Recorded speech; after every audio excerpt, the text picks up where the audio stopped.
Well, a really emphatic message being sent by voters, the people of this country. Before I get to that though, it's now been confirmed that 19 candidates for the Reform UK board election are standing, have qualified for the ballot. Of course, I'm one of them. And the campaign statements are now out. I'll put a link down below to my campaign statement, and each Reform member will get 3 votes. 3 candidates will be elected to the Reform board. As ever, your support is much appreciated, and more information to follow as to how exactly you'll be able to vote starting next Thursday, the 14th. Now, in terms of the verdict from voters, well, we've seen yet another poll recording a pretty significant Reform lead there, at a time, of course, where you're seeing some pretty disturbing things going on in terms of democracy across Europe. You've seen a major leading presidential candidate banned in France, serious talk that the second most popular party in Germany could be banned. You've got a government in the Netherlands reduced to requesting opt-outs. You've seen the Hungarians fined hundreds of millions of euros for breaking EU rules because the government has decided to act in its own national interest.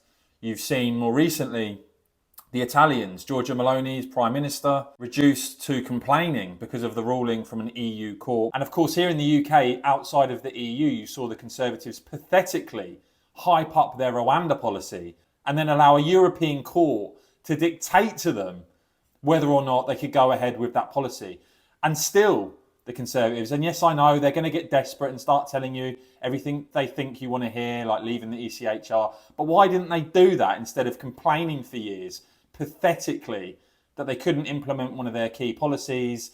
They were supposed to be the elected government of the country, reduced to complaining and whinging about the ECHR instead of just leaving it with some decisive action. If you seriously think these people are fit to be back in office now that they promise you all sorts of things of which they delivered zero in the government, well, then there's not much I can say, I guess. But look, a major piece of research here conducted asking fundamentally, and it's a big sample there, close to 5,000 people, and this is on British sovereignty, asking, should policies be decided by UK governments alone? Should UK governments voluntarily seek but not be bound by agreements with other countries on policies? Or should UK governments be required to follow decisions made by international institutions on this policy? And what this shows you again is that the Conservative and Labour perspective of following international law, effectively our government saying, well, we'd like to do something, but we can't because we're not allowed to. I mean, how pathetic is that in a democracy? That is very much a niche position. I mean, you can see the research here.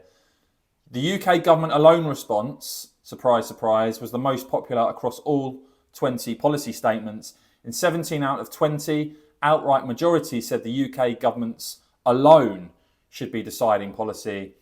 And for many policies, very large majorities, 2/3 or more, said the UK government alone. And so if you look at this for one example, immigration rules, 58% of the country agree with the Reform policy that this policy should be decided by UK governments alone. And just 9% of the country goes along with the Conservative and Labour view on things, that UK governments should be required to follow decisions made by international institutions on this policy. So that to me is another example of the extreme policies we've seen implemented and overseen by both Conservative and now Labour governments, and clearly leaving the EU, leaving the ECHR, and ignoring, getting rid of, or withdrawing from, or whatever other international agreements stop our government acting in our national interest. Clearly, we need to get on and do that. As ever though, guys, please do whack this video a quick thumbs up. I'd really appreciate it. And of course, as ever, cheers for watching.